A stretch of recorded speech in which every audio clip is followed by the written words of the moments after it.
নমস্কার, আমি শুভ্রজিৎ এবং আপনাদের সকলকে আরও একবার স্বাগত আমার চ্যানেল ফিল্মি চতুষ্কোণে। তো এখন কথা হবে বাংলাদেশের জাস্ট গতকাল থেকে স্ট্রিম হওয়া একটা নাটক নিয়ে, যার নাম সুই।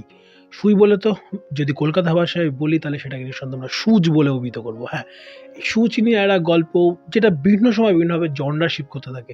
যখন গল্পটা শুরু হয় আপনার মনে হবে যে গল্পটা একটা সাইকোলজিক্যাল একটা প্রজেক্ট হতে চলেছে, এবং সাইকোলজিক্যাল সঙ্গে একটা মেডিকেল একটা জনরা ম্যাশআপ আপনার মনে হবে। বাট ধীরে ধীরে যখন এগোয় আপনার মনে হবে যে হ্যাঁ, এ তো একটা বাংলাদেশের routine romantic drama kind of হতে চলেছে, যেটাকে একটা পরিণত একটা রাইটিং দিয়ে তারা খুব ভালো করে একটা ব্লেন্ডিং করছেন। বাট যখন আবার নাটকটা আরও এগোয় আপনার মনে হবে যে এটা মেডিকেল এবং তার সঙ্গে অবশ্যই রোম্যান্স, এবং তার সঙ্গে কোথা থেকে থ্রিলার হতে চলেছে নাটকটা। আরও যত নাটক এগোয় আপনার মনে হবে এটার অ্যাকচুয়াল জনরাটা কি। জনরা বারে বারে যেভাবে শিফট করে না, ওই জনরাটাকে শিফট করার সঙ্গে এবং এই এনগেজিং একটা যে রাইটিংটা তারা করেছে সবে মিলে ওই 40টা মিনিট বা 45 মিনিট যেই ডিউরেশনটা জুড়ে নাটকটা রয়েছে, সেটা আপনাকে টোটালি স্ক্রিনের সামনে হুক করে রাখবে। এবং রিসেন্ট টাইমে বাংলাদেশে যেসব নাটকগুলো এসছে, বা শেষ 2-2.5 বছরের গল্প যদি বলি, কারণ শেষ 2-2.5 বছর ধরে রেগুলার বেসিসে আমি বাংলাদেশের নাটকগুলো রিভিউ করেছি। তো সেই অর্থে যদি বলি, সেই হিস্ট্রির দিকে একটু যদি ফিরে গিয়ে তাকাই, তাহলে বলবো বাংলাদেশের রুটিন যে জনরা বা রুটিন যে ট্রিটমেন্ট, একটা তাদের একটা লেভেল রয়েছে, তাদের একটা বেঞ্চমার্ক রয়েছে। সেই বেঞ্চমার্কের অনেক ওপর দিয়ে এই নাটকটা যায়, এবং এটা আলাদাই।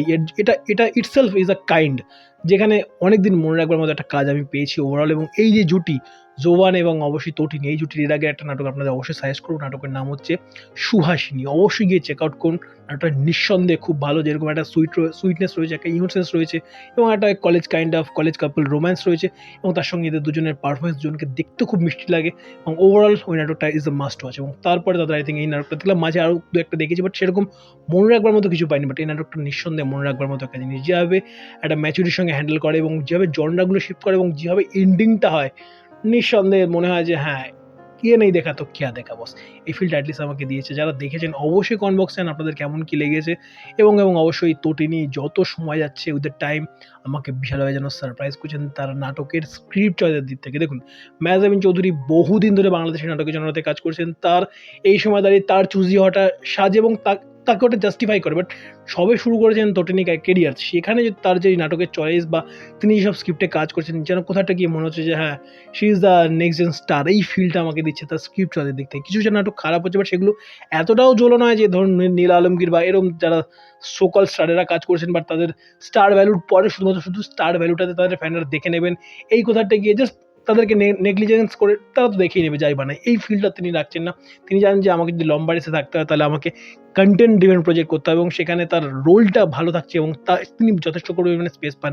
যে নাটকই করছেন সেটা যে টোটালি পুরো একদম হিরো ড্রিভেন একটা প্রজেক্ট হয়ে যাচ্ছে, যেখানে হিরোইনের করবারই কিছু নেই, সেটা তিনি কখনো চুজ করেন। অ্যাটলিস্ট আমি তার কাজ সেই বাঁচিবার হলো সাত থেকে বলি বা সুহাসিনী, বলি বা হালফিলের যেসব নাটকগুলো রিভিউ করেছি, আমার চ্যানেলে একটা বাংলাদেশি নাটক রিভিউ বলে একটা ফোল্ডার করা আছে, সেখানে গিয়ে আপনারা চেক আউট করতে পারেন।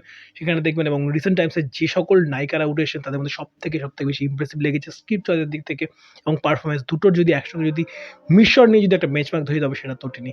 এবং তিনি কিন্তু এখানে খুব ভালো ডেলিভার করেছেন, এবং জোভানের পারফরমেন্সও নিঃসন্দেহে বেশ ভালো।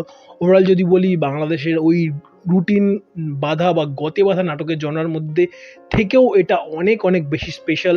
শুধুমাত্র এবং তার সঙ্গে একটা যেটা ল্যান্ডস্কেপে শ্যুট করেছে। দেখুন, মোস্টলি বাংলাদেশের নাটকগুলো হয় কি ঢাকার মধ্যে, বা ঢাকা, উত্তরা, গুলশান এই রুটগুলোর মধ্যে মোটামুটি ঘোরাঘুরি করে, যেটা ওই ঢাকার আশেপাশে বা ঢাকা সংলগ্ন এরিয়াই হয়ে থাকে। বাট এখানে তারা গ্রামের দিকে কিছুটা নিয়ে গেছে, এবং ওই আউটসাইডে শ্যুট করাগুলো, যেটা শহরের ওই ল্যান্ডস্কেপের বাইরে গিয়ে, সেটা ইটসেলফ এই নাটকের জন্য একটা পজিটিভ পয়েন্ট, একটা রিফ্রেশিং, চোখের জন্য খুব আই সুদিং একটা ব্যাপার। এবং তার সঙ্গে অবভিয়াসলি পারফরমেন্স এবং রাইটিং দুটো মিলে নাটকটা প্রচণ্ড ভালো। একটা গান রয়েছে, গানটা বেশ ভালো, মায়া আই থিঙ্ক গানটার যদি নাম ভুল না হয়, দেখি কবে আসে নাটকটার এই গানটা, অবশ্যই দেখবার জন্য মুখিয়ে রয়েছে, এবং সবই মিলে ইটস দ্য মাস্ট ওয়াচ। যান গিয়ে দেখুন, এবং যারা দেখেছেন এই জাস্ট কালকে থেকে স্ট্রিম হচ্ছে নাটকটা, এই সুই অবশ্যই যান। আপনাদের মনের মণিকোঠায় এই সুই কতটা চুবলো বা কতটা গিয়ে বিঁধতে পারলো, কতটা ছুঁতে পারলো, অবশ্যই কমেন্ট বক্সে জানান। ভিডিও ভালো লাগলে লাইক করুন, শেয়ার করুন, এবং এই নাটকটা নিয়ে আপনাদের কি ফিল ছিল অবশ্যই কমেন্ট বক্সে জানাতে বলবেন। প্রথমবারের জন্য চ্যানেল থেকে থাকলে চ্যানেলটাকে সাবস্ক্রাইব করে পাশে থাকে নোটি বাটনটাতে অল নোটিফিকেশন অন করে আমার চ্যানেলের সঙ্গে থাকতে বলবেন। ভালো থাকুন, ভালো রাখুন, এবং অবশ্যই ভালো কন্টেন্ট দেখতে থাকুন। বাই।